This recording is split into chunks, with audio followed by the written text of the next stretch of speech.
Bem-vindos a mais um episódio do Descomplicadamente. Hoje vamos falar sobre um tema cada vez mais discutido, o TDAH, o transtorno de déficit de atenção e hiperatividade. Eu sou Fernanda Tomás, assessora de marketing com foco em psicologia. E eu sou Sácia Alvarenga, psicóloga e especialista e supervisora clínica. Vamos explorar como o TDAH pode impactar a vida das pessoas e, claro, como podemos descomplicar esses desafios.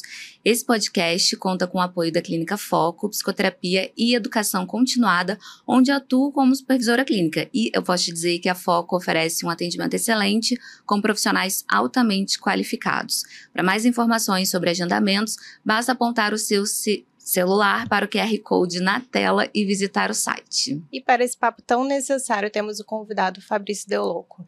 Ele é profissional e engenheiro de dados que vai compartilhar com a gente as experiências de como é viver com TDAH. E claro, temos também nosso especialista, o psicólogo Rafael Tomás, que vai nos ajudar a entender o TDAH de uma forma mais profunda.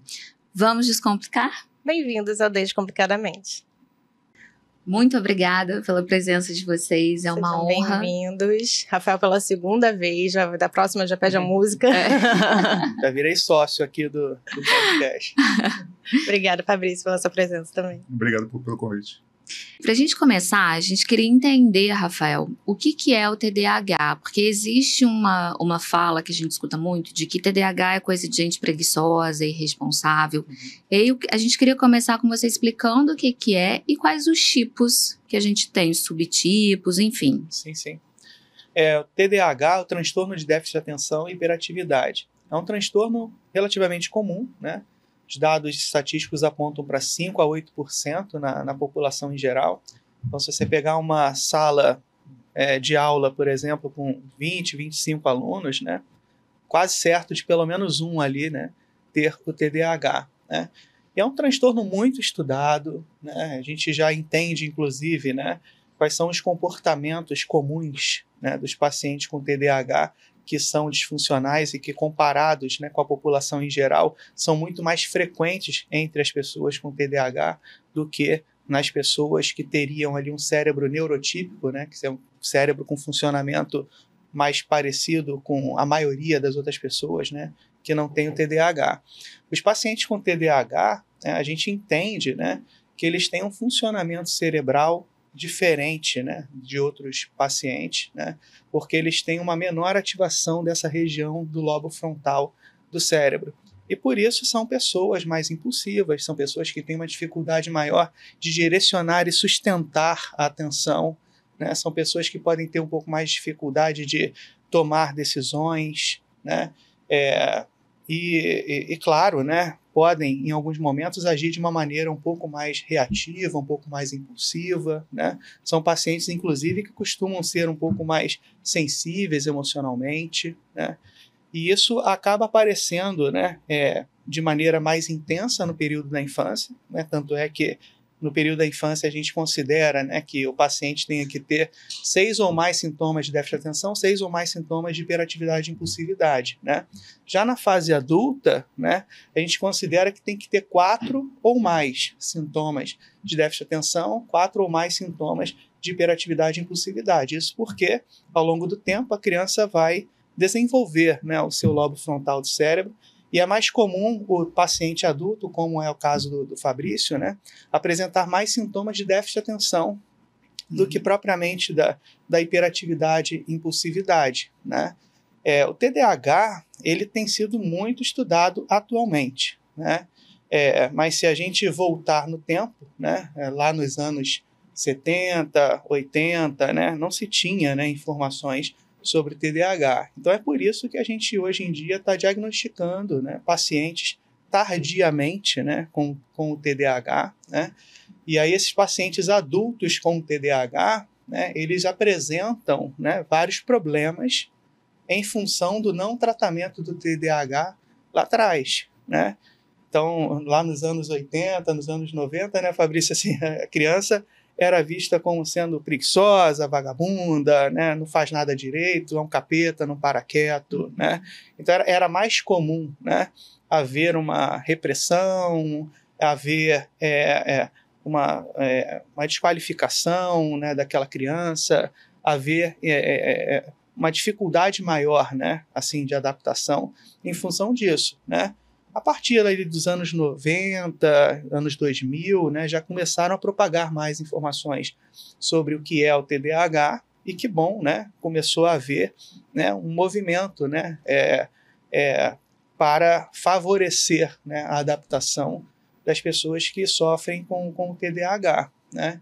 Eu até comentei com um paciente outro dia, né, mal comparando, é como ser canhoto, né, lá atrás na Idade Média, né, que você não podia ser, né, e hoje em dia, né, você pode ser, e isso é algo natural, né. Então a gente começa a entender um pouco melhor, né, como é esse funcionamento. Inclusive hoje em dia tem leis que defendem as pessoas, né, com o TDAH. Por exemplo, uma criança com TDAH, ela pode fazer prova em separado da turma, ela pode fazer avaliação oral, ela pode, até no vestibular, né, ela pode fazer a prova separada, numa sala separada, sozinha, né? Então, assim, é um movimento, né, no qual a gente percebe o mundo tentando se adaptar e ajudar a pessoa que tem TDAH. Perfeito. Né? Mas também tem o outro lado, né, que é o do paciente lutando para tentar se adaptar ao mundo. Né? É isso. E aí eu acho que vale a pena ouvir um pouquinho o relato do Fabrício, agora que é um a gente guerreiro. vai conseguir entender na prática, né? O Rafael falou aqui toda a teoria, agora a gente vem para a prática. Queria saber um pouquinho da tua história, Fabrício. A gente sabe que o seu, Rafael já falou, né, que foi tardio o seu diagnóstico, mas a gente queria saber, assim, hoje com a sua percepção, onde que começaram ali os primeiros sinais? Os primeiros sinais eles começaram por volta dos 11, 12 anos. Encontrei na internet.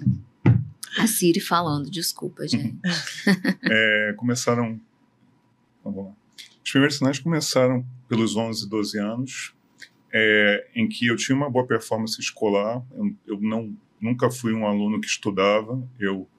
Eu brincava muito, eu corria pela casa, eu ficava em posições estranhas no sofá, quebrava as coisas, então eu era super agitado, mas eu tirava notas boas, notas 8, 8,5, sem muito esforço, então eu não estudava.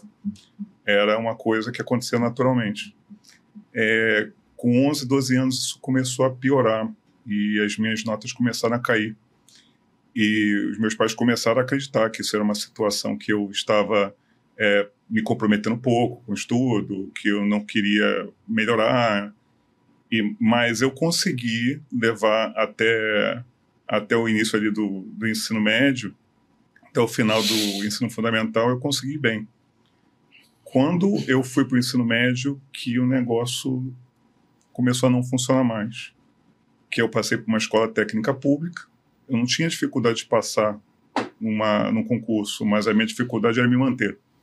Então, eu estava estimulado em passar no concurso, mas eu não estava estimulado o suficiente para me manter lá, nessa escola. Então, eu passei para o Cefet, que na época era sensacional, era onde os pais queriam que os filhos fossem estudar. Sim. E eu tive uma vida, assim, uma vida péssima, porque desde o primeiro ano, eu já fiquei reprovado no primeiro, e eu tinha uma situação que eu morava longe da escola, então, assim, eu acordava 4h30 da manhã para chegar, então, meia-noite de sono, eu ia dormir 11h30 da noite, acordava às 4h30, aí dormia no transporte, que aí dormia no ônibus, no trem, e já chegava cansado, não rendia absolutamente nada, não conseguia prestar atenção nas aulas, isso com 14 anos, né? 14 para 15 anos. E dali até o final da escola técnica, eu fiquei reprovado 2 vezes, não consegui terminar a escola técnica. Fui fazer um supletivo, porque quando fui fazer supletivo, a minha mãe falou, meu Deus, meu filho vai ser, o que vai ser do meu filho? Vai fazer supletivo. Porque eu também tenho a história do meu irmão, que meu irmão não tem o transtorno, e meu irmão vai super bem em tudo que ele faz, ele funciona em tudo. Então ele foi para a mesma escola técnica, ele é mais velho, então ele foi para a escola técnica e funcionou. Depois ele fez uma faculdade e funcionou. Depois ele arrumou o primeiro emprego dele e ficou no mesmo emprego 15 anos. Enquanto isso, eu estava ficando reprovado na escola, estava ficando reprovado no primeiro ano, no segundo, passando com dependência.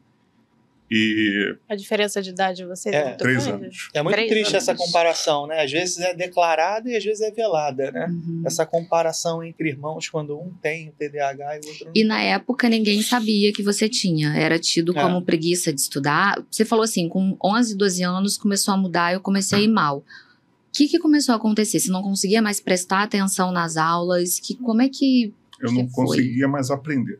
Você não conseguia Eu aprender? não conseguia mais aprender. Eu já estava... já tinha matérias que eu já tinha dificuldade. Matérias como história, que eu nunca tive dificuldade, eu comecei a não entender mais. Uhum. Eu quase fiquei reprovado em história porque... e eu lembro disso que era o Estado Novo, né? Então, assim, como que aquilo não entrava na minha cabeça? Aí o colega, o pai dele era professor de história, e falou para mim, pô, você quer ir lá em casa? Meu pai é professor de história, ele pode te ajudar. E aí eu fui na casa dele, e o pai dele era fantástico, e ele me deu uma super aula de história, e eu tirei 9,5. Assim, Caramba! eu não sabia nada de Estado Novo, e de repente eu sabia tudo de Estado Novo, mas é por causa daquela atenção Diferenciada, focada né? em você, né? Uhum. Não tinha nada em volta. É muito legal isso, né? Porque as pessoas que têm o TDAH, primeiro que elas são mais sensitivas, né? Então, se elas estiverem num ambiente de aprendizagem onde tem a maior estímulo dos seus sentidos, né? No caso, uma aula particular com um cara que fala de maneira mais dinâmica e que conta a história, que mostra o desenho, né? Vai aprender muito mais. Do que na sala de aula, Sem dúvida. Né? Se eu estou só lendo, eu tenho aqui uma força que é a visão. Se eu estou lendo em voz alta, eu estou ouvindo minha própria voz. Se eu estou lendo em voz alta e escrevendo, já são 3 forças. Uhum. Né? Então, assim, quanto mais estímulos você tem, né, no aprendizado, maior a probabilidade de você conseguir se conectar um pouco mais ali. E outra coisa, né, quando você gosta também, né, daquilo que você tá ali, né, tentando aprender, você pode ativar, inclusive, o hiperfoco. Né? Aí é uma outra questão, né, que está intrínseca no TDAH, que por vezes a pessoa mergulha naquilo e acaba até perdendo o senso de passagem de tempo. O Fabrício é um cara que tem uma inteligência lógica, né, muito, muito boa, né? Ele é engenheiro de dados, exerce um cargo alto hoje na empresa dele, né? Tem vários cursos, né, de pós-graduação, então ele é um cara, né, um guerreiro mesmo, um cara de sucesso, apesar de toda a dificuldade que ele passou. E um mito, né, que às vezes surge, né, na população em geral e na cabeça de pessoas que têm TDAH eu sou menos inteligente do que os outros. Será que quem tem TDAH é menos inteligente que os outros? E não, né? Os estudos apontam, né, que o QI de pessoas com TDAH é proporcional ao QI das outras pessoas na população em geral. Né? Então você pode ter uma pessoa com TDAH com QI mais alto, pode ter uma pessoa com TDAH com QI mais baixo, mas a maioria está na média. Está dentro da média. E eu fico pensando, né, porque você começou a ter os sintomas ali do TDAH com 11, 12 anos, aí tem essa comparação com o irmão, né, o que isso foi causando em você? Isso impactou a forma que você se via, o jeito como você se sentia? Porque imagino que deve ter sido muito difícil essa fase, você não estava não aprendendo de propósito, né, você queria aprender, mas você não estava conseguindo. Como é que você se sentia nessa época? É a percepção de fracasso, sabe? A percepção de fracasso onde você começa a não acreditar que é possível você ter algum lugar. Porque você não está ruim só na escola. Você está ruim na escola, você está ruim em casa, você está ruim num curso. E é engraçado que ele falou do hiperfoco, porque eu me formei em inglês com 16 anos. E eu nunca tive nenhuma dificuldade com inglês. Nenhuma. Verdade, né? Absolutamente nenhuma dificuldade. Então tudo era ruim, menos inglês. Uhum. E aprende tecnologias também de forma muito intuitiva, né? Muito Sim. rápido. Normalmente isso é por quê? Porque a pessoa gosta e aí Quando você acaba gosta de alguma hiperfocando. coisa, você mergulha naquilo. E aí vira o hiperfoco? Eu lembro de uma paciente mulher, né, jovem adulta, que ela não conseguia pegar o texto da faculdade para ler. Mas naquela semana ela leu a coleção inteira do Harry Potter, né? Porque ela gostava de livros de fantasia, entendeu? Então, entendam que assim, a pessoa que tem TDAH, ela não tem dislexia, ela não tem uma dificuldade de codificar a leitura escrita, né? Ela apenas vai direcionar, né, mais rapidamente, instintivamente, né, a atenção para aquilo que é interessante para ela. Sim. Né? Inclusive, é legal pontuar, né, que tem muitos pacientes, né, que têm suspeita de TDAH ou pessoas que chegam ao consultório, né, dizendo que leu sobre TDAH e acham que tem TDAH e que querem fazer uma avaliação neuropsicológica. A avaliação neuropsicológica ela pode ajudar, né, a detectar, né, alguns aspectos, né, que não estão funcionando, pode ajudar a direcionar, né, o tratamento para alguns pontos. Só que o diagnóstico do TDAH é um diagnóstico clínico, né, porque o paciente ele pode fazer um teste neuropsicológico e tirar um score alto em atenção concentrada, né? Porque imagina, né? Você tem ali o teste, né? Você pode entender que é um jogo, um desafio para você, né? E aí você está numa baia fechada, em silêncio, né? Você pode ter um resultado altíssimo em atenção concentrada ali. Né? O problema não é esse, né? O problema é pegar esse mesmo teste e colocar numa sala de aula, por exemplo, né? Com um monte de gente ao redor, com ruído em volta, com um passarinho pousando na janela, a gente passando no corredor. Né? Aí o resultado de uma criança, por exemplo, que tem TDAH, vai ser muito inferior ao resultado de uma outra pessoa que não tem o TDAH. E se tiver uma recompensa, se a mãe falar assim, filho, a gente está avaliando a sua inteligência. Você pode ser, sabia que você pode ser uma pessoa com altas habilidades? Então, filho, assim, se dedica. Se a criança perceber que isso é uma oportunidade de uma recompensa, de ser bem visto ali na frente, ele vai fantástico. Sem remédio, vai fantástico. Essa é uma família adequada, né? Porque tem a possibilidade até de dar um prêmio mesmo, de um presente, de alguma outra coisa, né? Funciona também. Então é meio Funciona. Funciona. Sim, claro, é um reforço positivo, né? Mas, acima de tudo, né, tentar explicar, né, qual é a motivação, né? O que a pessoa, né, tanto a criança quanto o adulto, podem vir a ganhar em médio e longo prazo, né, se enfrentarem aquele desconforto, fazendo aquele treinamento, aquele tratamento, né, em médio e longo prazo. Né, o Fabrício, além de fazer terapia, né, ele foi para grupos de apoio, né, da Associação Brasileira de Déficit de Atenção.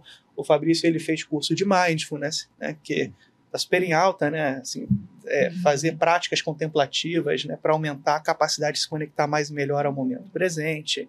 Então, ele é um cara que estudou o problema dele e buscou ativamente, né? Tá do jeito que tá melhorar. hoje. Exatamente. Mas voltando ali para a história, as pessoas sempre ficam depois perguntando, mas e aí? O que aconteceu? Então a gente tenta sempre voltar para a história. A gente recebe um monte de direct querendo saber a história da pessoa, né? O que ele fez? Como é que foi? Como é que acabou isso aqui? Aí você falou que fez o supletivo. Então, assim, o ensino médio foi uma tragédia, até porque eu estudava com eletrotécnica, então era elétrica, e eu queria eletrônica, que na época a eletrônica é o que era bom, mas a eletrotécnica tinha um nome parecido, não sabia muito bem para onde eu estava indo. Era bom no sentido de ter mais emprego no mercado? Não era bom porque o nome era parecido com eletrônica. Esse foi o critério. Agora que eu entendi. Eu não sabia muito bem, então mas aí era elétrica de alta potência, instalação elétrica de casa, e eu detestava cada momento. E não só isso, a gente tinha situação que tu tinha que fazer desenho técnico. E o desenho técnico é uma situação onde o TDAH, pelo menos na minha condição, vai muito mal, porque a gente não consegue manter assim uma limpeza. A gente não tem organização de limpar a régua para passar a régua. A gente não tem uma organização de fazer bem feito, a gente quer acabar rápido.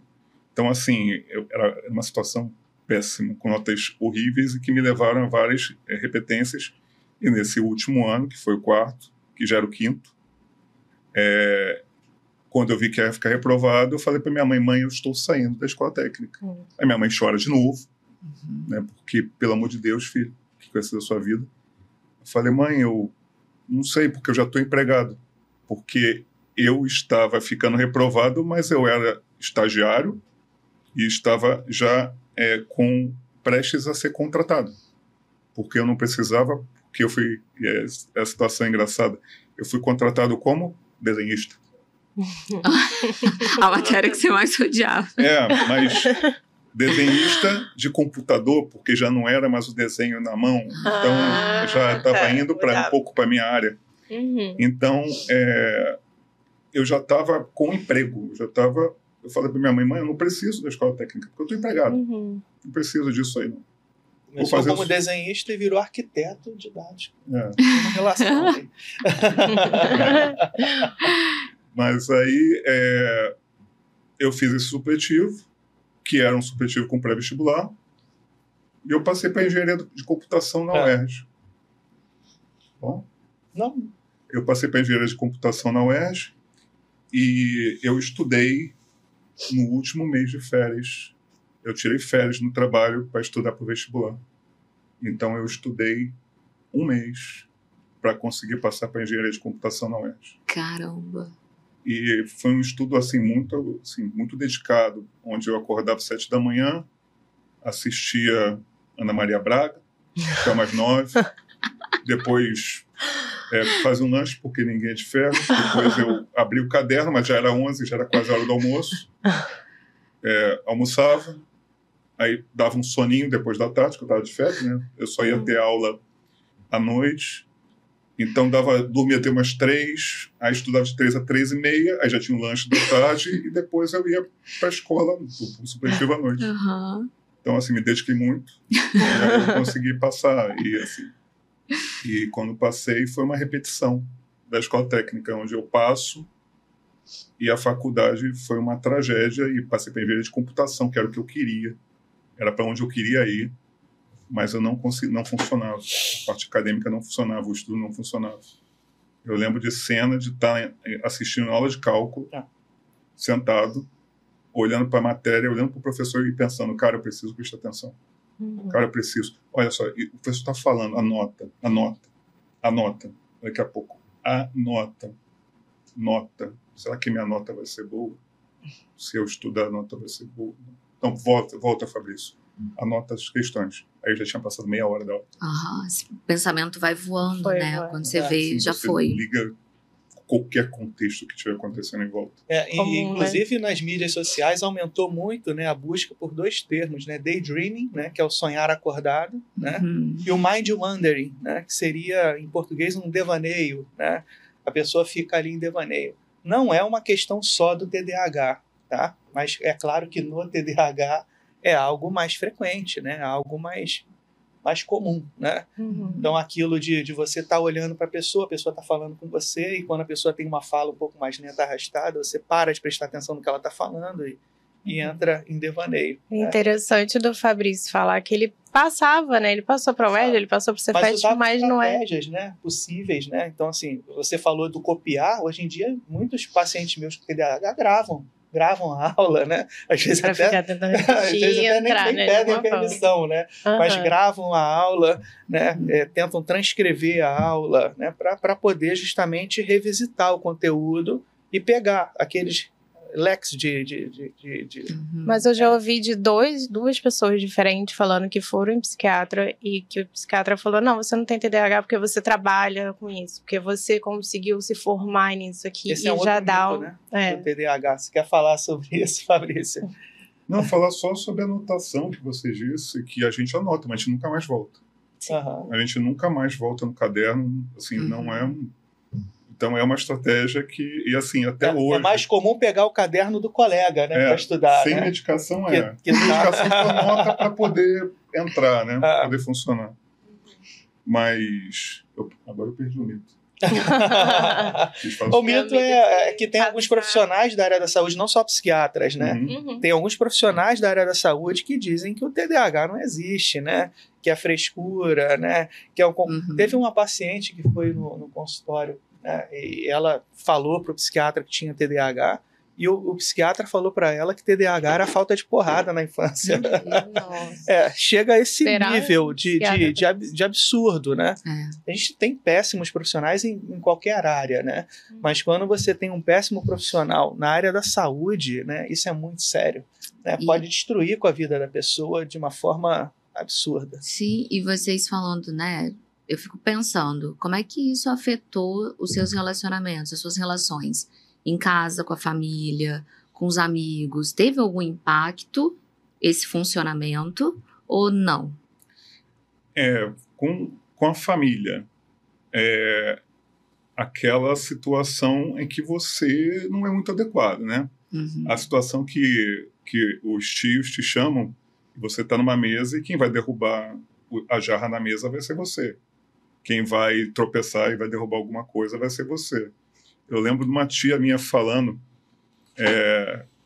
que estava todo mundo brincando, de repente eu fui esbarrei no copo e o copo derramou e a tia falou assim, Fabrício, só podia ser você, né? Não é ninguém, né? Eu falei assim, naquela época assim, eu era muito pequenininho e pensei assim, verdade, só eu que faço isso aí. Só eu que funciono desse jeito. Com relação aos pais, primeiro que é genético, né? Então, assim, a gente tem suspeitas que a gente não tem diagnóstico, mas o meu pai tem bastante características, minha mãe tem algumas, não sei se são os dois. Na família, aí, quando eu fui o primeiro com o diagnóstico, já começou a surgir outros diagnósticos. Quando uma criança tem TDAH, 60%, né, pai, mãe ou os dois têm TDAH também. Uhum. Então a incidência genética é muito forte. Agora, o que funciona é amigo, né? Assim, eu nunca tive dificuldade de ter amigo. Eu tenho poucos amigos, mas são amigos queridos, são pessoas que são muito próximas, pessoas que cuidaram de mim. Então, assim, eu tenho muita gratidão por essas pessoas. E então, assim, onde faltou a sociedade, vieram os amigos. Amém. E a questão da família não pôde vir porque não conhecia o transtorno. Não entendia muito bem. Né? Mas... e aí, outras questões de relacionamento a gente pode falar depois, que aí é um negócio mais complicado. É um negócio bem mais complicado. O Fabrício também aprendeu coisas boas na família, né? Por exemplo, o Fabrício aprendeu com a mãe dele a ser uma pessoa muito empática, né? Então, como ele é um cara muito empático, né? Ele onde chega, ele realmente cria, né, uma conexão afetiva, né, com os amigos, com colegas de trabalho, né? Tem pessoas com quem ele deixou de falar há um tempão e que voltam a procurar, voltam a querer ter contato com ele. Isso é um diferencial do Fabrício, tá? Porque teve uma pesquisa que fizeram com crianças com TDAH e a pergunta era a seguinte: se você tivesse uma varinha mágica para mudar alguma coisa na sua vida, o que você mudaria? O que vocês acham, né, que as crianças responderam? Né? Surpreendentemente, né, o que as crianças com TDAH responderam é que elas queriam ter mais amigos. Nossa. Cara, isso é de doer o coração. Né? E o Fabrício tem filhos, né, que já tiveram, né, problemas ali, né, na interação no colégio e tudo. É muito difícil, né, porque a criança com TDAH, né, por vezes ela vai ficar desligada e vai ser chamada a atenção, né? Ela pode ter um pouco mais de dificuldade para entregar a parte dela no trabalho em grupo, né? Ela pode ser uma criança um pouco mais agitada e ser rotulada como sendo uma criança levada, né? É claro que, assim, se tem apenas o TDAH, né, não tem um transtorno positivo desafiador, é uma criança que faz e depois se assusta com aquilo e se arrepende e se sente mal com aquilo, né? Mas isso vai afetando a autoestima, né, ao longo do tempo. E eu acho que essa é a importância. E aí as outras crianças muitas vezes não querem estar junto, não querem se aproximar, né? Não querem fazer o trabalho em grupo com aquela criança, não querem escolhê-la para o time de futebol, entende? Então, assim, é muito, muito duro isso, né? Isso talvez cause danos psicológicos até mais fortes do que uma nota baixa, né? Eu ia perguntar isso, no se colégio. pode trazer uma depressão? Sem dúvida nenhuma, sem dúvida nenhuma. Os pacientes com TDAH adulto diagnosticados tardiamente, né, que é até o caso do Fabrício, né, apresentam problemas graves na autoestima. Pode falar um pouquinho pra gente? Tem crenças de desvalor, né?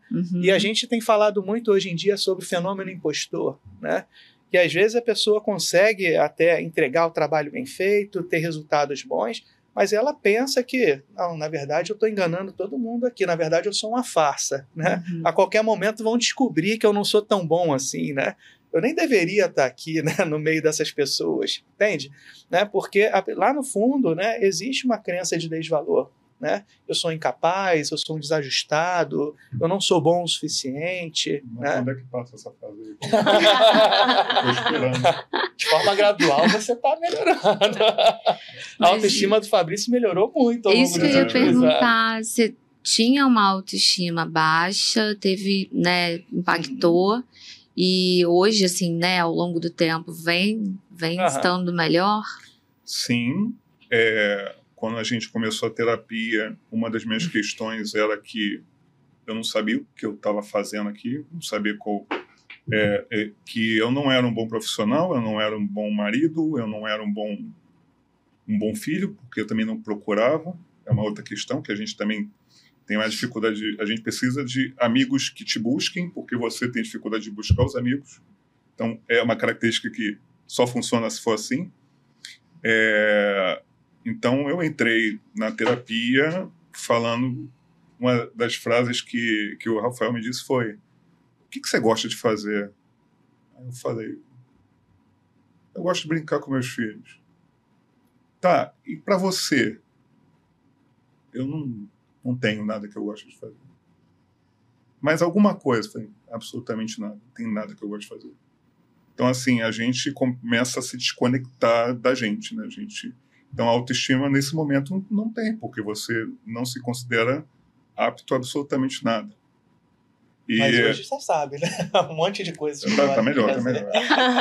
Mas até na questão do trabalho, que aí a gente, se depois for voltar na questão da vida acadêmica, eu tinha um trabalho que tinha uma movimentação muito grande de setores, onde eu podia me mudar. Então, quando eu entrei, comecei a terapia, eu estava numa situação onde eu deixava de ser um trabalho operacional para ser um trabalho de projeto. E trabalho de projeto lembra muito a faculdade. Lembra muito o momento que você tem que se dedicar a estudar. Sim. Então, ali foi o momento que eu falei assim, ferrou, porque daqui para frente eu não vou andar, vou travar, vou parar como eu paralisei na faculdade, eu não vou conseguir avançar. Foi nesse momento que você buscou tratamento, ajuda? A gente quer entender também, né, como é que foi o período da faculdade, como é que você chegou até o Rafael. Isso. O diagnóstico. Vamos botar um gás. Já com medicação, a coisa começa a melhorar bastante. Mas como é que chegou nesse diagnóstico? A gente quer entender. Então, eu fui para a UERJ, fiquei até o 7º período da UERJ, de engenharia de computação, e eu estava naquele momento de 7º período fazendo matérias do 1º, 2º, 3º, 4º, 5º, 6º, porque eu tinha algumas matérias que eu não passava, umas matérias eu ficava reprovada 3, 4 vezes. O meu CR era uma coisa, assim, horrenda. E o professor da UERJ, eu não lembro o nome dele, mas se tu estiver me ouvindo, sim, saiba que foi você. Ele falou para mim, eu fui pedir ajuda, eu falei: professor, não estou conseguindo entender essa matéria, não está funcionando para mim, eu quero me dedicar, eu vou parar, eu vou fazer o que for possível, eu fico aqui depois da hora com o senhor, eu queria pedir ajuda. E aí eu trabalho, então eu posso de repente diminuir o tempo no trabalho. E ele falou assim: você trabalha? Trabalho. E tu estuda na UERJ? Eu falei: estudo. Aqui não é lugar para quem trabalha. Aqui é lugar para quem quer se dedicar aos estudos. Se tu trabalha aqui não é lugar, por que você não vai para uma faculdade particular? E eu falei: boa ideia. Boa ideia. E eu tranquei a faculdade no mesmo dia. Então, tranquei a faculdade, eu falei para minha mãe, ela já pode imaginar como minha mãe já está sofrida. Falei: mãe, tô saindo da UERJ, tô indo para uma faculdade particular. Minha mãe: meu Deus do céu, meu Deus, meu filho. Eu falei: mãe, assim, o professor falou, tem que fazer o que o professor falou. E aí eu fui bem na faculdade, assim, porque já não tinha toda aquela cobrança, né? Aí eu já estava empregado, estava ganhando bem, já estava com um emprego bom nessa parte de informática, de TI. Ganhava mais do que todos os meus amigos. E aí eu casei, tive filhos, e como é que surgiu o diagnóstico? O meu filho começou a ter problemas, ele fazia fono desde muito cedo, o Davi, o mais velho, e ele, a fonoaudióloga dele era da BDA, da Associação Brasileira de Déficit de Atenção. E ela falou, poxa, eu achava legal levar para fazer uma avaliação na psiquiatra, porque pode não ser só a questão da fono. E aí a gente foi na doutora Isabela, que deu o diagnóstico para o Davi. E foi um choque. Né? Assim, como assim? Meu filho vai tomar remédio de tarja preta? 7 anos? Não. Assim. Mas, se era para o bem dele, a gente não vamos fazer. O Davi tomou um remédio na quarta-feira. No sábado tinha evento da escola, a professora chamou a gente no canto e falou, o que vocês fizeram? Porque a escola tinha falado antes para a gente que o Davi não estava aprendendo. O Davi ia perder o ano. Não ia conseguir funcionar. O Davi estava muito atrás dos amiguinhos. E depois que ele tomou o remédio, a professora, no próprio sábado, tomou na quarta, no sábado, a professora chamou a gente para conversar e falou, o que aconteceu com o Davi? Que agora ele brinca, ele fala com os amigos, ele interage de uma forma boa. O que aconteceu? Eu falei, nada, não sei. A gente só conversou com ele. Não sei o que aconteceu, não. Mas a doutora Isabela também passou o livro do Dr. Paulo Matos, que é No Mundo da Lua, né? No Mundo da Lua. Que para a gente aprender a lidar com o diagnóstico, né? Como é que é o nosso filho nessa condição. E quando eu li o livro No Mundo da Lua, a minha história estava no livro. Caramba. Você se reconheceu. Foi ali que você identificou. A minha história estava toda contada no livro, sim. E aí eu falei para a doutora Isabela, falei assim, a senhora pode me atender? Não, óbvio que não. Mas aí ela... infantil, né? Psiquiatra infantil. Isso, psiquiatra infantil. Mas aí ela me indicou para o doutor Daniel. Aí eu falei para o doutor Daniel, olha só, eu estou com uns problemas aí, e meu filho melhorou e eu tenho isso aqui. E aí eu queria o remédio que meu filho toma também, para ver se eu melhoro também. Dr. Daniel Zegenreich, que é pupilo do Dr. Paulo Matos, que escreveu o livro. Ah, sim. Caraca. E também é fantástico. É. E aí ele falou, legal, pô, vamos fazer a avaliação. Tu tem bastante característica, sim. Mas eu até te coloco um tratamento desde que você faça psicoterapia. Senão eu não vou te dar o remédio, não. Eu falei, cara, faço qualquer coisa. Qualquer coisa. Vai fazer o quê? Psicoterapia? Não sei nem o que é isso, mas vambora. E aí foi quando conheci o Rafael. Qual que é essa importância de tomar o remédio vai ser um passo, e fazer a psicoterapia junto? Onde cada um atua, né? A psicoterapia vai ajudar o paciente, né? Primeiramente, entender, né, por que ele funciona, como ele funciona, vai fazer todo um trabalho ali de psicoeducação, né?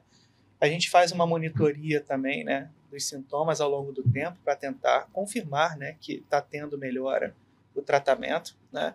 E no tratamento para o TDAH, a gente costuma seguir uma ordem lógica, né, que é de ajudar o paciente na organização do espaço, primeiramente. O espaço ele é muito representativo, né, do que é a nossa saúde mental, né? Quando a gente está com a mente desorganizada, o ambiente físico ele está desorganizado, né? E não adianta você dar uma tarefa de casa para o paciente ele perder a folha, né? Ele guarda no arquivo do computador que ele não sabe onde está, né? Depois a gente fala sobre a organização das tarefas, né? É óbvio que a gente vai falar um pouquinho sobre expectativas futuras, sobre quais são os propósitos do nosso paciente, mas ele vai tentar organizar, né, as tarefas do dia a dia, né? Entendendo, inclusive, que algumas tarefas são um pouco mais complexas e precisam ser ramificadas, né? A gente pode trabalhar mind map para ramificar as tarefas, para transformá-las em tarefas mais simples e observáveis, né? Aí começa o uso da agenda, uso de alarmes, lembretes, né? A gente vai caminhando, né, ao longo da terapia até chegar num ponto em que a gente vai falar de uma maneira mais consistente sobre as estratégias, né, que aumentam o foco de atenção propriamente dito, né? E aí tem a leitura com resumo, a folha do adiamento da distração, né? Você pode inclusive fazer práticas de mindfulness para ver se ajuda o paciente a se conectar mais e melhor ao momento presente, né? E tem uma outra queixa, né, que é muito comum dos pacientes com TDAH, que é a procrastinação. Então, como lidar com a procrastinação quase sempre está dentro do protocolo, né, com os pacientes que têm TDAH. Fabrício está só dando cheque, né? Ele já passou por tudo isso. Eu eu continuo, mas a gente está caminhando, a gente melhorou bastante coisa. A gente, vamos lá, então. É nesse momento que o Rafael aparece, é o momento da primeira dose da medicação, que é um assunto que é emocionante. E é o que eu tenho visto aí em rede social, as pessoas postando, né, um react da primeira dose. É o momento onde eu nunca vou esquecer esse dia, tomei antes de ir para o trabalho, e eu cheguei no trabalho, a minha mesa, ele falou da organização do espaço, era o caos. Tinha papel, aquela organização por... Começou a se incomodar com isso, né? Organização por pilha, né? O que está importante está em cima, o que não importa está lá embaixo. Então, foi o momento, eu tomei o remédio, cheguei no trabalho, olhei para a mesa e falei assim, tá esquisita essa mesa, deixa eu organizar. E foi a primeira vez que a minha mesa ficou limpa na minha vida, assim. E eu fiquei assim, ué. E aí os e-mails chegavam e eu conseguia ler os e-mails. E um problema que eu estava na procrastinação para resolver em 3 semanas, eu resolvi em meia hora. E até a doutora Kátia, que atendia meus filhos, ela, depois da doutora Isabela, ela falava uma comparação muito boa, que o TDAH é o óculos, aliás, a medicação é o óculos do TDAH, né? Que o óculos para o míope, né? Porque a pessoa não enxerga. Então, assim, a pessoa se esforça, se tu esforçar, você vai conseguir ler. Uhum. Vamos falar isso para todos os míopes do mundo. É só você se esforçar que você vai ler. Uhum. Então, nesse momento em que você coloca o óculos com a medicação, é o momento que o mundo aparece diferente. Fala-se também do barulho. Falei isso para ele na época, né? Eu tenho 6,5 graus de miopia. Deveria eu, então, tirar minha lente de contato, meus óculos, e tentar me adaptar ao mundo como eu sou. Se esforçar para enxergar, né? Se você se esforçar, você consegue. Eu até vou viver, mas a duras penas, né? Vai ser muito difícil. Vou ler assim, ó. Pegar, imprimir em fonte os textos para conseguir ler. Né? Mas foi um momento em que tudo começou a fazer sentido, mas aí teve os momentos dos devaneios, né? Que eu até comentei com o Rafael na época, que eu estava fazendo um projeto com alguns russos, e eu falei, Rafael, eu acho que eu preciso aprender russo. Aí ele falou, mas por quê? Por que você achou isso? Eu falei, porque eu acho que eu estou fazendo um projeto com os russos e vai ficar melhor se eu me comunicar com eles. Aí ele perguntou, quanto tempo é esse projeto? Eu falei, as 3 semanas. Aí ele falou, mas então não precisa aprender russo, né? Eles não falam inglês? Eu falei, fala. Mas por que você quer aprender russo? Não, porque eu acho que eu consigo aprender russo. Mas aí a gente foi pensando, né, qual a vantagem daquilo. Não tinha nenhuma vantagem. Era simplesmente o que eu considero que o cérebro viu aquele campo verde livre. É muito comum isso, né? O paciente com TDAH ele traz esse relato de que começou projetos e parou no meio do caminho, né? Então ele tem um violão encostado ali no canto que ele tentou aprender e não aprendeu, ele começou uma aula de dança e parou, ele começou a fazer um curso de uma língua e parou, né? É muito comum isso, eles desviam, né, o foco, né? Uhum. Eu costumo dizer que muitas coisas importantes da vida não são corrida de tiro curto, são maratonas, né? Então a gente na terapia, a gente ajuda o paciente a demarcar o percurso, né, e vai orientando ali, né, ao longo do tempo, para que ele consiga, né, seguir no percurso da maratona até chegar na linha de chegada. Senão, no meio do caminho, para num quiosque para tomar uma água de coco, acabou a corrida, né? Desviou completamente. Uma coisa que os pacientes com TDAH são muito bons, né? Eles são pessoas criativas em geral, né? Porque esses momentos de devaneio deles, né, também tem um lado positivo, lado criativo. Eu tenho alguns pacientes que trabalham na área artística e que conseguem, né, criar ideias, né, soluções criativas, né? Bem legal isso, né? E outra coisa que eles são muito bons é apagar incêndio, né? Chamou uma pessoa com TDAH, né, para apagar incêndio. Cara, estão com problema. esquece o que tu tá fazendo aí, vem pra cá que a gente tem que resolver isso aqui. Eles vão soltar adrenalina no sangue, vão ficar focados e vão resolver, é ou não é? É praticamente treinado a vida inteira, né? E ele trabalhou muito, né, apagando incêndio, né? Conta um pouquinho, né? Como é que era o teu trabalho lá na outra empresa? Pois é. Primeiro que eu só passava 2 anos em cada empresa. Então, assim, era o meu prazo de validade e depois eu descobri que isso era um número cabalístico, porque tudo era 2 anos. Depois a gente fala. Mas, assim, eu ia para um trabalho, ficava 2 anos, aquilo já não era o que eu queria para minha vida, eu trocava de emprego. E então eu precisava estar trocando de área. Quando eu fui para a TI, foi a parte que eu falei assim, cara, eu gosto desse negócio, não quero ficar trocando de área. E aí eu peguei um trabalho, que é um trabalho que a gente chama de operação, onde você só resolve o problema. Então, o problema de agora não é o problema de amanhã, não é o de depois de amanhã. Então, os problemas vão acontecendo. Uma vez meu primo que é médico, ele me perguntou, cara, como é que é o seu trabalho? Eu expliquei para ele, seria um ótimo intensivista. Depois que eu fui descobrir que tem bastante intensivista com diagnóstico. Mas aí o meu primo falou que eu era assim, um ótimo intensivista, então essa característica de você ficar assim, é uma esteira, né? Tu pega, resolve, passa, pega, resolve, passa. E o problema foi o que ele também citou do projeto. Se for esteira, funciona. Se for projeto, não funciona. Então, você pode escolher você ficar a vida inteira nesse tipo de trabalho. A sua saúde vai embora, porque não tem recompensa. A gente não está nem falando do estímulo, mas está falando da saúde. Né? Então, você começa a adoecer se ficar muito tempo trabalhando nesse ambiente de cobrança frequente. Né? Então,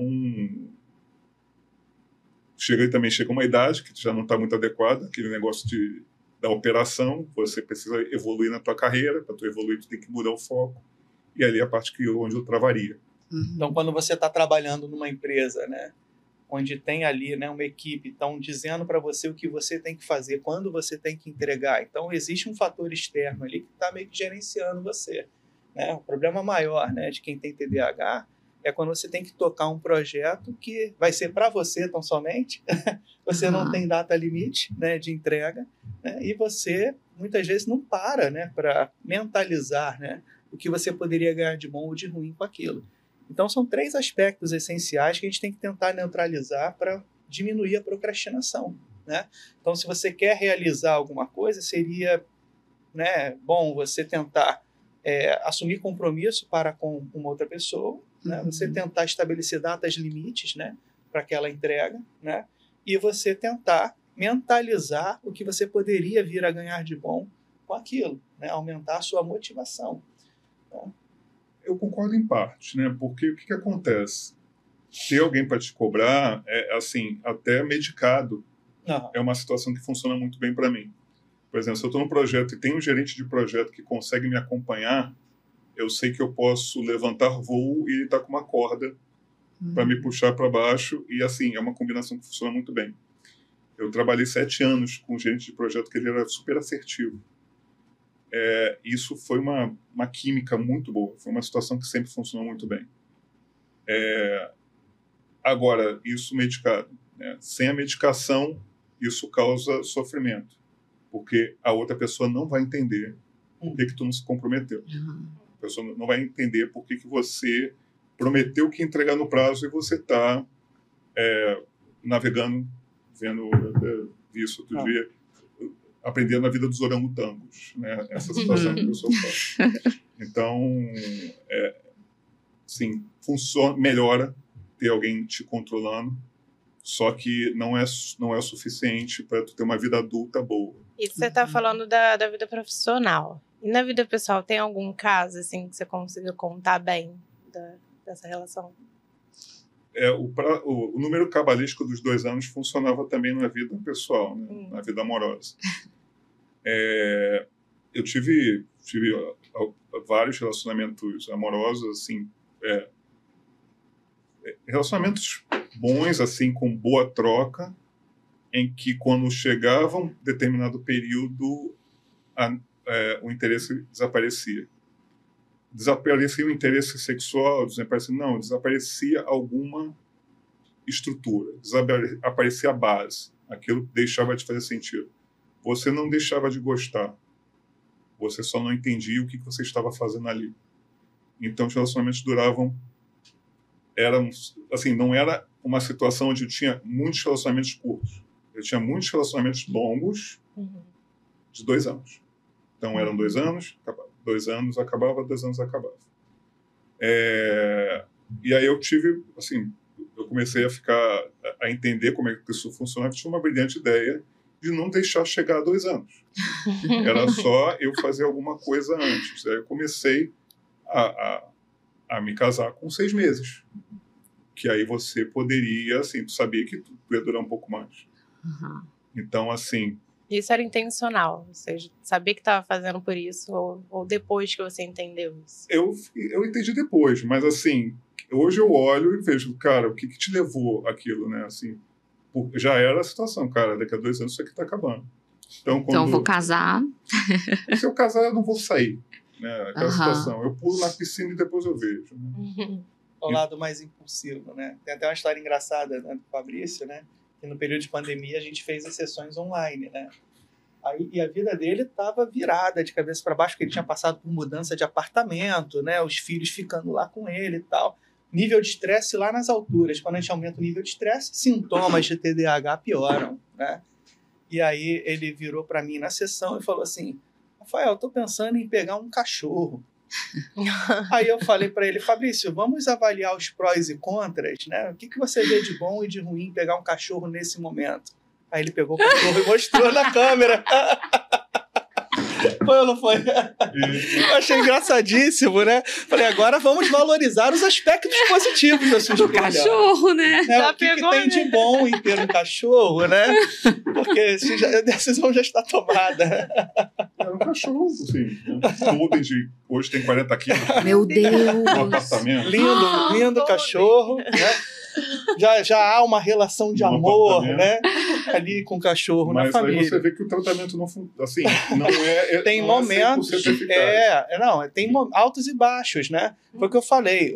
Inclusive, quando eu recebo um paciente, na avaliação, eu avalio o nível de estresse. Né? Porque tem algumas pessoas que procuram terapia achando que tem TDAH, mas, na verdade, elas estão passando, né, por fatores estressores, né? E quando você está com o nível de estresse em exaustão ou quase exaustão, você diminui, né, algumas funções cognitivas. Você tem dificuldade de focar atenção, de tomar decisão, você tem problemas com a memória, né? E aí, no caso do TDAH, né, acaba agravando, né, os sintomas, né? Mas aí ele queria falar do relacionamento, então, eu cortei ele, desculpa. Sobre a situação do relacionamento, então funcionou, né? Porque quando eu me casei em 6 meses, o casamento durou 9 anos e meio. E aí foi de onde vieram os meus filhos. Só que isso em 2015 foi quando a gente começou a terapia. E a terapia me ajudou a entender que o casamento, que aquele tempo que eu estava levando naquele casamento não era uma coisa boa para mim, não era uma situação que estava sendo boa para mim. Eu tive era um relacionamento conturbado, a gente tinha muita desavença, mas eu estava assim consciente que eu não merecia ser feliz. Então, assim, eu estou aqui, meu objetivo são meus filhos, não tenho não tenho direito de ser feliz. Eu estou aqui só para os meus filhos. E assim, e casamento tudo é uma porcaria mesmo, e tudo é uma droga, a vida é uma droga. Tá vendo aquele casal feliz ali? É mentira, tudo mentira. Vontade de bater nas costas do cara e falar assim, aí, cara, não acredita, sai fora. Mas assim, então a terapia me ajudou até nessa parte a sair de um problema do ponto de vista que para mim não estava funcionando e começar a ter situações mais positivas, né? Relacionamentos mais positivos, onde realmente tinha uma situação de ganha-ganha.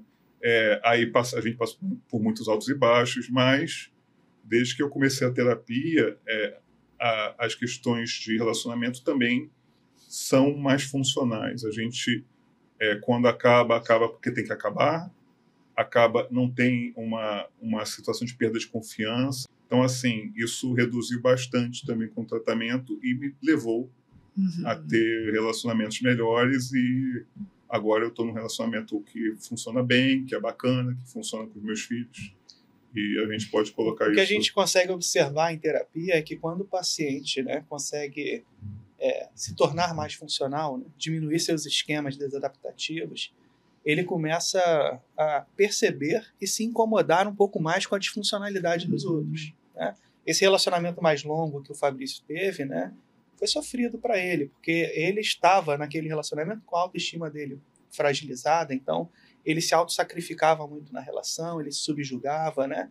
Só para mostrar que, assim, quando você melhora, né, você começa a se incomodar mais com a disfuncionalidade do outro. Sim. Inclusive, o Fabrício, ele, hoje em dia, né, virou um radar para detectar pessoas com TDAH. Ele já achou pessoas no trabalho, né, que ele fazendo a mentoria, né, orientando, ele falou, olha, rapaz, eu acho que você deveria procurar uma avaliação. Né? Em trabalho, em relacionamento amoroso também, assim, você podia procurar um psiquiatra. Tem umas questões aí. Não sei. Dá um cartãozinho aqui, ó. Mas eu encaminhei bastante gente para você também, né, Rafael? Eu fico pensando a importância do diagnóstico, né? Tanto quando você é criança, para, né, você vê o seu filho, de quarta-feira a sábado, ele já era outra criança. Sim. Então, às vezes, as crianças, elas são tidas como crianças que são problemáticas, e se você faz um bom diagnóstico, você começa um tratamento, aquilo vai aliviar para aquela criança, aquilo vai melhorar. E a importância de você ter o diagnóstico quando você é adulto para você entender sobre aqueles altos e baixos que o Rafael estava falando. Né? Então, assim, se você identifica o teu diagnóstico, você entende que pode ser que você esteja passando por um momento que não está tão fácil, que os sintomas do TDAH, eles vão piorar. E aí você sabe que você precisa ter recursos ali para se autogerenciar. Aí você, né, tá na terapia, se você pausou a terapia, você volta. Você já sabendo o diagnóstico, você consegue ter estratégias para entender o que está acontecendo e para não deixar que isso vire algo que vá prejudicar. E aí o caminho que o Fabrício fez foi adequado, né? Ele viu lá a BDA, ele procurou o Daniel, que é um super especialista no tema, procurou a terapia cognitivo-comportamental, que é a abordagem psicoterápica que tem comprovação de eficácia, a única, né, que tem comprovação de eficácia para ajudar os pacientes com TDAH. Então ele fez um caminho, né, muito menos doloroso do que a maioria das pessoas que procuram, né, profissionais, né, que infelizmente não entendem ou não querem entender, né, como tratar esse problema do TDAH. E eu acho legal a gente pensar que você não é o seu diagnóstico, né? Quem tem TDAH não é só isso. Existe uma dificuldade ali que é pontual e que isso vai ser trabalhado e todo mundo vai ter algum tipo de dificuldade. Algumas pessoas vão ter TDAH, outras vão ter ansiedade. Então, ninguém tá 100% o tempo todo, né? Então, o que eu queria entender de você? Ter tido o diagnóstico, começado o tratamento, o que mudou na tua vida, na tua forma de funcionar, assim? Que você olha e fala assim, cara, agora eu sou bom nisso, naquilo, se não fosse o tratamento, eu teria prejuízo nessas áreas. Então, o tratamento, e eu vou ficar batendo nesse ano de 2015, porque eu acho que é importante, né? O tratamento, a gente teve a diagnóstico em 2015, foi quando a gente começou. Eu estava num projeto de dados em 2015.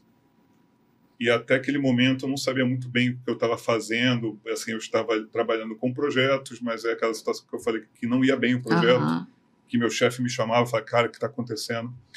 Então, quando eu comecei a medicação, comecei o tratamento, eu comecei a ir bem naquilo. Aí eu comecei a entender aquilo. A minha carreira, onde eu estou hoje eu sou arquiteto de dados, eu sou engenheiro de dados, sou gerente da UI, que é uma consultoria gigantesca mundial. Eu tenho um diploma que aqui no Brasil somos só 3. Caramba! Então, assim, eu tenho uma dedicação ao meu trabalho desde que eu comecei o tratamento com o que eu trabalhava naquela época. Então, provavelmente eu já teria trocado de áreas mais uma dúzia de vezes, né, nesses anos para cá. E E eu realmente, ali foi o momento que eu vi, cara, eu sou bom nisso, isso funciona.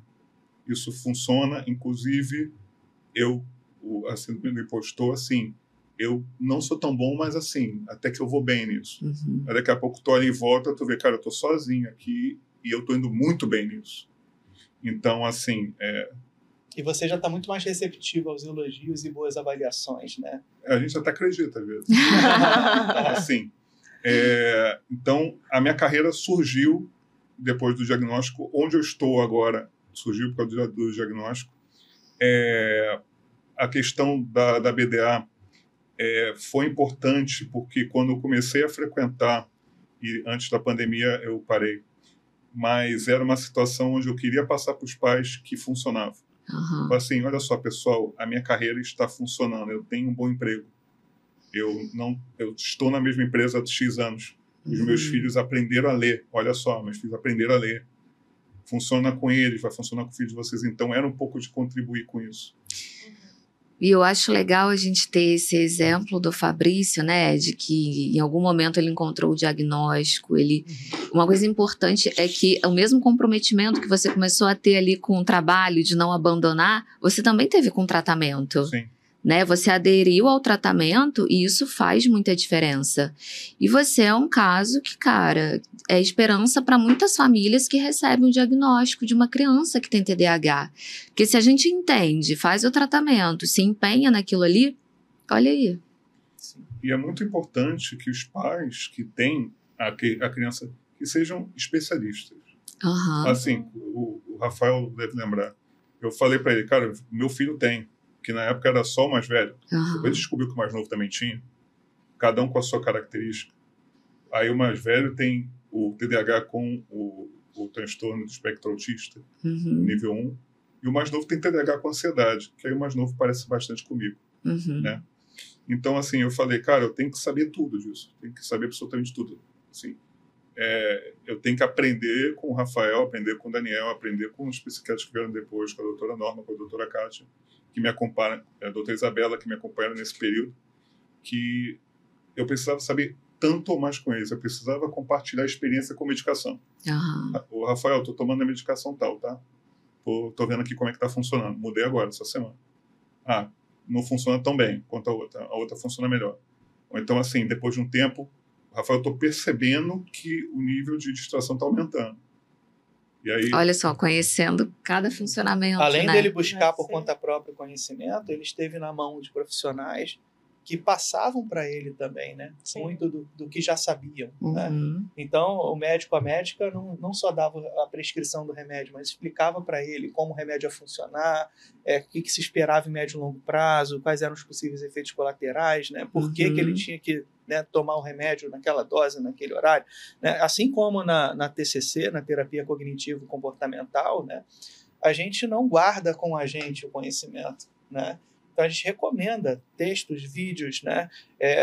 Tem alguns livros, né, que a gente recomenda, né, além dos livros, né, do Paulo Matos, né, No Mundo da Lua, mas tem o Vencendo o TDAH, do Barclay, tem o Dominando o TDAH Adulto, do Safran. Né? Agora a gente vai ter esse episódio aqui para as pessoas assistirem, se identificarem. Isso, exatamente. Né?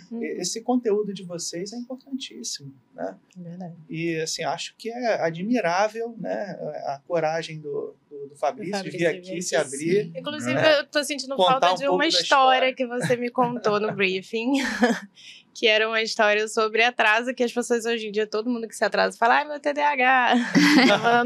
Tem gente usando TDAH de muleta, hein? E que muleta? Inclusive, fizeram uma música. Eu não sou safado, eu tenho TDAH. Eu não sou safado, eu tenho TDAH, né? Como é que é? Eu esqueci que eu tenho namorada. Eu esqueci que tem namorada. Fizeram uma música sobre isso, mas eu queria... Isso acaba. Isso é canalice mesmo, TDAH. Mas eu queria que você contasse essa história, que eu acho que muita gente vai se reconhecer nela. É uma situação já medicado, então, gente, medicação ajuda, né? Ajuda muito. Melhora a sua vida, vai trazer assim, benefícios infinitos, mas o transtorno está ali, né? Está ali esperando. E quando está com o estresse aumentado, aí ele aparece com roupa de gala para mostrar que ele veio. Essa situação que Eu ia encontrar, eu já tinha me separado,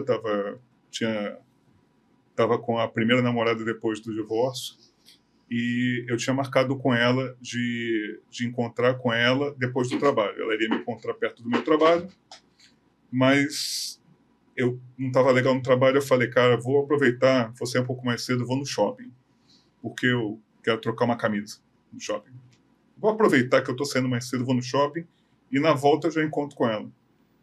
Eu fui no shopping, chegando no shopping, troquei a camisa, e aí eu olhei pro celular, o celular estava com 1%, 2%, 3% de bateria. E eu falei assim, a gente é de outra época, não tinha WhatsApp, essas coisas. Então eu falei assim, eu preciso comprar um carregador de celular para carro, porque não vou ter tomada, então eu vou chegar agora no carro, vou carregar o celular. E aí eu comecei a rodar o shopping procurando um carregador de celular para carro. De novo, não é essa época de hoje que está em qualquer lugar. E o tempo passando. E eu circulando no shopping, e eu rodei o Rio Sul inteiro, e não achei o carregador de celular, e o celular acabou a bateria, óbvio. E eu falei, cara, tem que sair daqui agora, que já deu a hora. E quando eu fui pro carro, eu não achei o ticket do estacionamento. E aí eu abri a minha mochila, tirei a mochila toda, e o ticket de estacionamento tinha desaparecido. E procura no bolso, e a gente procura, gente, 50 vezes, a gente não acredita. E sumiu o ticket. E volta para a administração. Para pedir, naquela época, você tinha que mostrar documento do carro, você tinha que passar. 1h30 depois eu cheguei no local e a pessoa não estava mais lá, assim, triste. E eu me senti no pior cara do mundo, assim, eu sou uma tragédia. E eu falei assim, ela morava longe, eu falei, cara, dá tempo de eu chegar na casa dela. Porque se ela está de ônibus, eu estou de carro, eu vou chegar na casa dela. Eu saí daí de Botafogo, fui até o Recreio. Chegando na casa dela... Uma viagem, né? Para quem não é do Rio de Janeiro, é uma viagem. Motorista, piloto de Fórmula 1, pilotando, não tinha câmera, né? Aí cheguei na casa dela, no Recreio, a gente está falando aí de 60 quilômetros, né? E ela estava vindo na calçada. Eu falei, ei, oi, tudo bem? Desculpa que eu perdi a hora. E ela olhou para minha cara, virou a cara, começou a entrar no condomínio, fechou a porta atrás de mim. Aí eu falei, peraí, não. Aí o segurança veio na minha direção e falou assim, tudo bem com o senhor? Você quer falar com quem? Eu falei, não, com ela, eu tô com ela. Aí ela olhou para mim, a senhora está contigo? Ela falou, não. Aí o segurança cresceu uns 3 metros. Ela falou, o senhor pode se retirar? Eu falei, com certeza, estou saindo daqui. E eu fui pro carro, me sentindo assim, pior cara do mundo, né? E provavelmente é a imagem que ela deve ter tido naquele momento. E era tudo por causa de uma questão de se perder no tempo, né? Assim, não foi a falta de importância que ela tinha, não foi a situação onde eu não considerava ela uma pessoa importante, foi realmente uma miopia, assim, um branco que a gente tem, que a gente sofre quando acontece. E podia ter tido situações piores, né? Talvez com segurança, caso eu não tivesse medicado, talvez eu tivesse... Conseguiu se explicar depois para ela? Me expliquei. Não que tenha dado. Não que tenha dado muito. Mas olha só, hoje aconteceu um negócio quando a gente chegou aqui, né? Vocês podiam contar. Hoje o Fabrício chegou no horário e eu atrasei. Sinal de que a terapia dele funcionou muito bem. É verdade. Eu não calculei muito bem o tempo de deslocamento para cá. E a vantagem de tu morar a 200 metros também. Não, mas vamos falar sobre o tratamento. Muito bom. Gente, maravilhoso foi incrível ter participado aqui. Queria agradecer a vocês. A gente que agradece. Sabe que vai ajudar dizer muita que gente. A minha clínica, né, a Clínica Foco, né, temos lá 8 terapeutas especialistas em terapia cognitivo-comportamental, né? Se alguém se identificar, né, com os sintomas, né, quiser fazer contato, vamos deixar à disposição aí os contatos, né, botar na descrição para passarem aqui. por uma avaliação, né, procurarem ajuda. Tá? Perfeito. Quer dar algum recado? Mandar um beijo para alguém? Só agradecer a vocês a oportunidade. Espero que ajude as pessoas. Se qualquer oportunidade que precisarem, eu estou à disposição para ajudar. E mandar um beijo para todo mundo, para minha esposa, para meus filhos. Perfeito. Agradecer, gente. Obrigado pelo A gente convite. que agradece. A gente tem certeza que vai ajudar muita Obrigado a gente. vocês. E você que tá aí assistindo a gente, curte, toca o sininho, Compartilha, manda para quem vocês acham que precisam ouvir isso aqui, mesmo que seja a família de alguém que esteja passando por isso. Sabe uma coisa que eu acho legal também? Se as pessoas precisarem de indicação, de médico, terapeuta, pode entrar em contato contigo, porque você tem contato de todos esses profissionais que o Fabrício Busca um bom falou, profissional, né? Para profissionais médicos, né, psiquiatras e neurologistas, tem uma lista, né, no site da BDA, que é a Associação Brasileira de Déficit de Atenção. A gente pode disponibilizar também o site. Tem legal. textos ótimos lá também, informativos, né? Seria bom divulgar. Perfeito. Obrigada. Obrigada, gente. Obrigado.